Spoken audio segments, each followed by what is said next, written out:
Magandang umaga sa lahat. So eto, pansin ko lang sa pagkakape Kayo rin ba, pansin nyo rin ba to? Pero bago yung lahat, pasensya na muna kayo sa background ng mansion natin kasi hindi pa tapos yung para sa apat na magiging anak natin, inshallah. Hindi para sa apat na magiging asawa natin. So ayan, pansin nyo rin ba kapag kayo nagkakape? Eto napapansin natin to na madalas. Ewan ko kung pansin nyo rin. Pero eto nga pala yung almusal natin ngayon. Yung kaping barako, yung suman, at apang ng mga kapatiran nating Maguindanao at Iranon. Parehas sila ng apang. Magkaiba lang ng apang sa mga kapatiran natin ng Maranao. Okay, so eto, pansin ko pag ako yung nagtitimpla ng sarili kong kape, parang normal lang, parang basic lang, parang normal lang na pagkakape.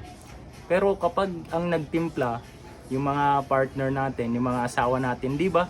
Parang nag-iiba yung lasa, parang nagiging espesyal, parang nagiging mamahalin, parang nagiging mas masarap, di ba? Masya Allah. Oo, ewan ko kung kayo pansin nyo rin, pero ako ganun yung pakiramdam ko, di ba? Ang sarap talaga ng may asawa dahil may taga-timpla ka ng kape. Sorry sa mga single dyan, mag-asawa muna kayo. Assalamualaikum.